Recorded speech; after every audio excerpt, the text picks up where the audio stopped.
আসসালামু আলাইকুম ওয়া রাহমাতুল্লাহি ওয়া বারাকাতু। আজকে যে কাহিনী শুনবেন তা হৃদয়ে আগুন ধরিয়ে দেবে। একজন সাহাবী যিনি বিয়ের বাসরাত শেষ না করেই বেরিয়ে গেলেন যুদ্ধের ময়দানে। তিনি স্ত্রীকে রেখে গেলেন দুনিয়ার সব সুখ সুবিধাকে পিছনে ফেলে শুধু আল্লাহ এবং রাসূলের ডাকে সাড়া দেওয়ার জন্য। এমন ঈমান, এমন ত্যাগ আল্লাহর কাছে এতটাই প্রিয় হলো যে তাকে গোসল দেওয়ার দায়িত্ব মানবদের নয়, ফেরেশতাদের উপর নেমে এলো। আজ আপনি সেই কাহিনী শুনবেন যা শুনে আপনার শরীর শিহরিত হবে। এ কাহিনী কেবল গল্প নয়, এটি ঈমান জাগানো এক সত্য ইতিহাস। প্রিয় দর্শক, হযরত হানজালা রাদিয়াল্লাহু তাআলা আনহু ছিলেন এক তরুণ, ঈমানদার, সাহসী এবং অভিজ্ঞ সাহাবী। যেদিন উহুদের যুদ্ধ শুরু হলো সেদিনই ছিল তার বিয়ের পরের রাত। মানুষ হলে যে রাতে সুখ স্বাচ্ছন্দ্যের দিকে মন যায়, হানজালা রাদিয়াল্লাহু তাআলা আনহুর মন তখন কাঁদছিল আল্লাহ এবং নবীজি সাল্লাল্লাহু আলাইহি ওয়াসাল্লামের জন্য। শুধু একটি আহ্বান, উহুদের জন্য প্রস্তুত হও। এটি শুনেই তিনি উঠে দাঁড়ালেন। তার দৃষ্টিতে ছিল শুধু দ্বীন এবং ইসলাম, আর কিছুই নয়। তিনি চিন্তা করলেন না নতুন স্ত্রীকে ছেড়ে যাচ্ছেন, চিন্তা করলেন না বিয়ের রাত শেষ হয়েছে। তিনি চিন্তা করলেন শুধু আল্লাহর সন্তুষ্টি, এটাই তার প্রকৃত পরিচয়। হানজালা রাদিয়াল্লাহু তাআলা আনহু নতুন স্ত্রী জামিলা বিনতে আব্দুল্লাহকে রেখে বেরিয়ে আসেন। তিনি স্ত্রীকে বললেন, নবীজি সাল্লাল্লাহু আলাইহি ওয়াসাল্লাম ডাক দিয়েছেন, আমি যেতে বিলম্ব করতে পারি না। তিনি জানতেন গোসল ফরজ হয়েছে, কিন্তু সময় নেই।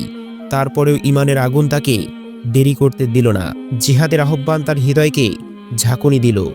এক মুহূর্ত নষ্ট না করে সদ্য বিবাহিত ঘর ছেড়ে বেরিয়ে এলেন। এই দৃশ্য দেখে তার স্ত্রী কেঁদে ওঠেন, কারণ তিনি বুঝেছিলেন এই ঈমানি মানুষ দুনিয়ার জন্য জন্ম নেননি, তিনি জন্মিয়েছেন আল্লাহর পথে নিজেকে বিলিয়ে দেওয়ার জন্য। হযরত হানজালা রাদিয়াল্লাহু তাআলা আনহু রওনা হলেন যুদ্ধের দিকে। নগ্ন শরীরে না হলেও ফরজ গোসল ছাড়াই জানাবাতের অবস্থায়।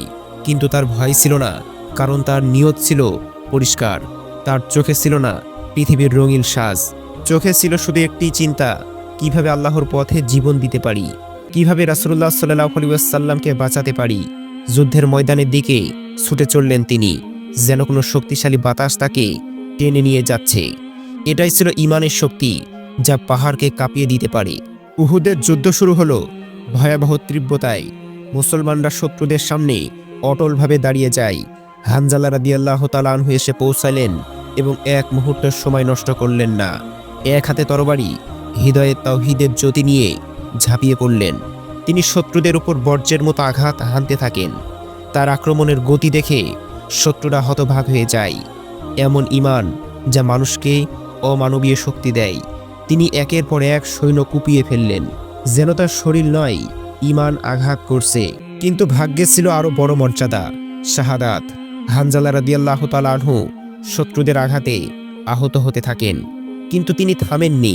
তিনি লড়াই করেছেন শেষ নিঃশ্বাস পর্যন্ত। অবশেষে তিনি শাহাদাতের সৌভাগ্য অর্জন করলেন। তার আত্মা আকাশের দিকে উঠে গেল, যেন আল্লাহর দিকে যাওয়ার জন্যই জন্ম নিয়েছেন।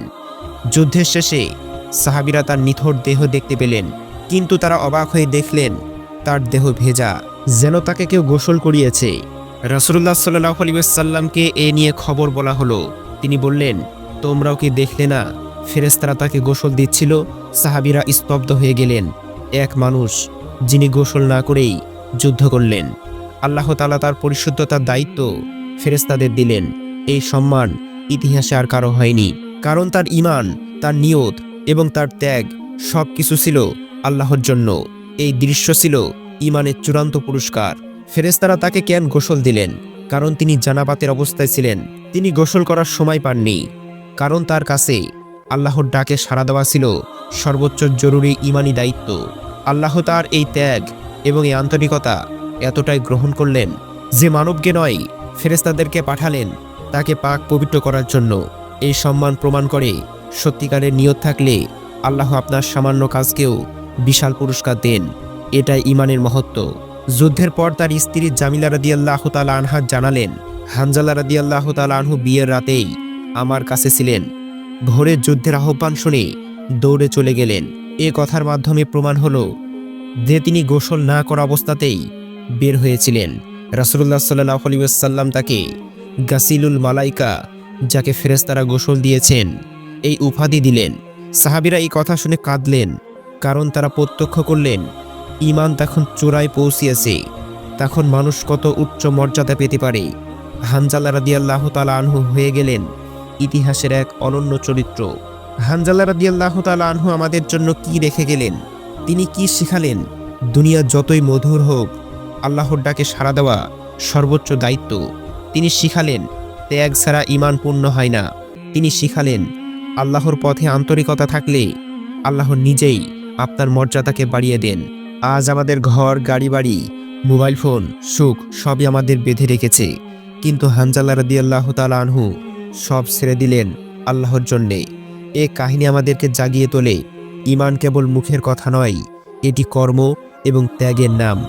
হযরত হানজালা রাদিয়াল্লাহু তাআলা আনহুর কাহিনী আমাদের চোখে জল আনলেও এটি একই সাথে আমাদের হৃদয়কে শক্ত করে তোলে।